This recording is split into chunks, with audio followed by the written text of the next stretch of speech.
जाणून घेऊया या पालखीविषयी. ही आमची 4थ्या वर्षापासून पालखीचे 4थं वर्ष आहे. इथं 200 महिला आणि 300 पुरुष आलेले आहेत या पालखीला. बाबांच्या या पावनभूमीमध्ये आम्ही दरवर्षी येत असतो. तिकडे ते बाबांचे उत्सव होत असतात. गुरुपौर्णिमाच्या महोत्सवाच्या निमित्ताने आम्ही या प्रावणनगरीत तुमच्या समोर आम्ही आज साईच्या दर्शन आलेलो.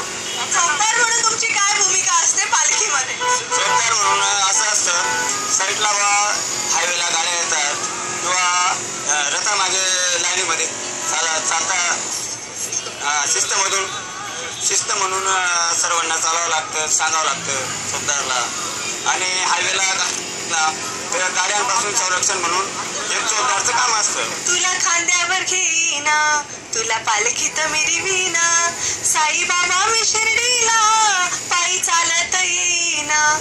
प्रेक्षक हो, आता आपण पाहतो आहोत असंख्य अशा पालख्या भारताच्या कानाकोपऱ्यातून शिर्डीला दाखल झालेल्या आहेत. अशाच एका पालखी मंडळाशी आता आपण चर्चा करणार आहोत. आम्ही पुण्याहून शिर्डीपर्यंत दरवर्षी पायी प्रवास करतो. श्री साईबाबा पालखी सेवा मंडळ मानाची पहिली पालखी या नावाने या ठिकाणी येत असतो. दरवर्षी आम्ही साई उद्यान या कार्यालयाला आम्हाला संस्थांतर्फे जागा मिळते राहायला. त्याच्यातील जवळजवळ 500 ते 600 असतात. आज आम्ही या ठिकाणी नवीन ठिकाणी आज आलो साई आश्रमला. पण त्या मंदिराच्या आसपासच्या सोयीपेक्षा इथं अति सुंदर व चांगली सोय व विनामूल्य केलेली आहे. या संस्थांतर्फे आम्ही संस्थांना धन्यवाद देतो.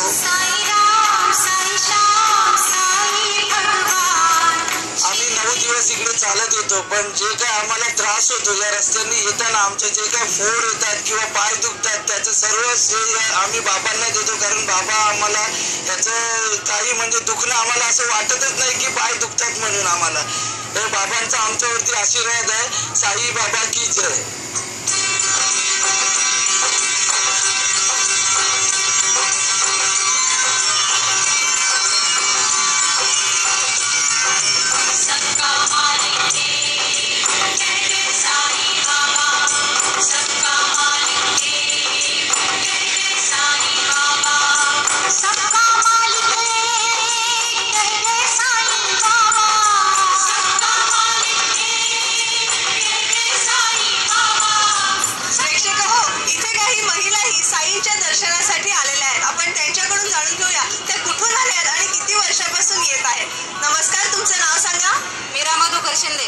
आम्ही श्रामपूरचे. मला 30 वर्ष आहे. मी पायी दिंडी चालत येते. माझ्या मैत्रिणी काही येते 10 वर्षापासून येत आहेत. प्रत्येक महिन्याला पौर्णिमेला आम्ही दर्शन येतो. आम्ही औरंगाबादून आलो आहोत आणि महिन्याचं दर्शन माझ्या आयुष्याची सुरुवातच साईबाबाच्या मंदिरावरून झालेली. प्रत्येक जे मी कामाची सुरुवात केली साईबाबाच्या मंदिरापासूनच केली. त्याच्यामुळे माझी खूप श्रद्धा आहे.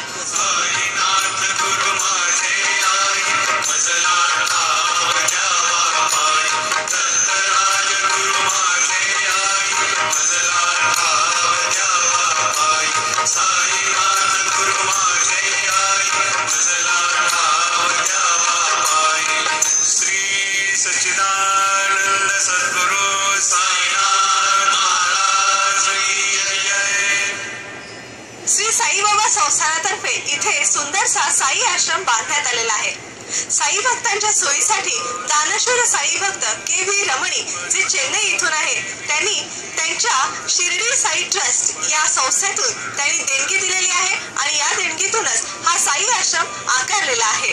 इथे जवळजवळ 12 बिल्डिंग्स आहेत आणि 1536 खोल्या आहेत. इथे उत्तम अशी राहण्याची आणि जेवणाची देखील व्यवस्था करण्यात आलेली आहे. इथे एसी आणि नॉन एसी रूम्स आहेत, ज्यांचं ऑनलाईन बुकिंग देखील केलं जातं. दुचाकी आणि 4 चाकी वाहनांची पार्किंगची व्यवस्थाही इथे करण्यात आलेली आहे. प्रेक्षक हो, साई आश्रमात जाण्यासाठी ही खास अशी बॅटरीवर आधारलेली गाडी उपयोगात आणली जाते. या गाडीतून वयोवृद्ध माणसं तसंच इथे येणारे भाविक आपल्या खोल्यांमध्ये जाऊ शकतात. चला तर या साई आश्रमाचा आपणही फेरफटका मारूया. इथे सुंदरसं गार्डन देखील करण्यात आलेलं आहे. फुलझाडं इथे लावण्यात आलेली आहेत. त्यामुळे वयोवृद्ध माणसं, अपंग माणसं तसंच इथे येणारे भाविक देखील सकाळी आणि संध्याकाळी या साई आश्रमामध्ये फेरफटका मारू शकतात. साई राम, साई श्याम, साई भगवान, शिर्डी के दाता सबसे महान.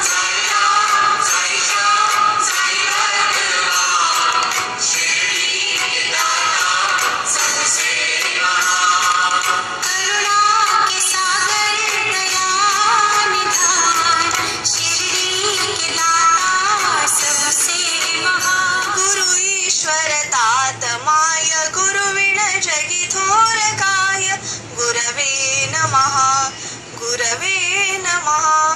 नमस्कार प्रेक्षक हो, गुरुपौर्णिमेनिमित्त सह्याद्री वाहिनीची टीम खास शिर्डीमध्ये आलेली आहे. आपल्या कलेचं, आपल्या विद्येचं दान आपल्या शिष्याला देणारा गुरु परमात्मा परेशू. गुरुची सेवा हीच ईश्वर सेवा. गुरुपौर्णिमा आणि शिर्डीचं अनन्यसाधारण असं महत्व आहे. कारण शिर्डीला साईबाबा यांचं वास्तव्य आहे, समाधी मंदिर आहे. साईबाबा हे संत श्रेष्ठ आणि साक्षात्कारी पुरुष होते. विशेष म्हणजे सर्व धर्मातील लोक साईबाबांना पूजनीय आणि वंदनीय मानत. धर्म, जात, पंथ असा कोणाचाही थांग नसलेले असे हे साईबाबा सगळ्यांचे आवडते असे होते. म्हणूनच देश विदेशातले अनेक भावी शिर्डीमध्ये गुरुपौर्णिमेला साईंचं दर्शन घेण्यासाठी येत असतात. लाखोंच्या संख्येने भावी देशाच्या आणि विदेशाच्या कानाकोपऱ्यातून येत असतात. आणि ज्या साई भक्तांना शिर्डीमध्ये येऊन साईंचं दर्शन घेणं शक्य होत नाही अशांसाठी सह्याद्री वाहिनीची टीम खास शिर्डीमध्ये आलेली आहे साईंचं दर्शन घेण्यासाठी आणि साई भक्तांना साईंचं दर्शन करून देण्यासाठी. चला तर प्रेक्षक हो, आपण सुरुवात करूया काकड आरती पासून. ओम श्री साईनाथाय नमः. ओम श्री साईनाथाय नमः.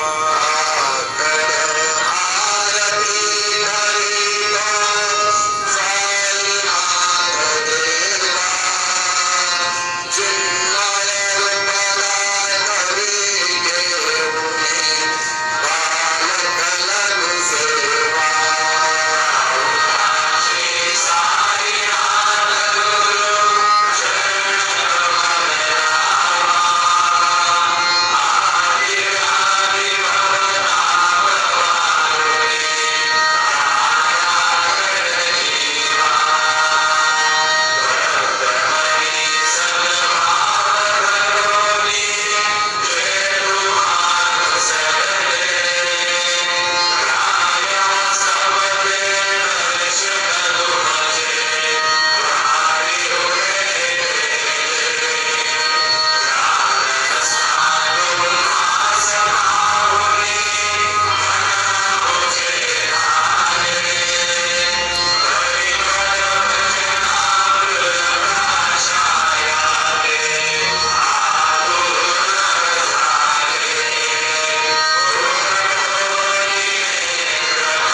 अवर्णनीय रूप आणि चिरंतन चैतन्य पाहून सगळ्या भाविकांचं मन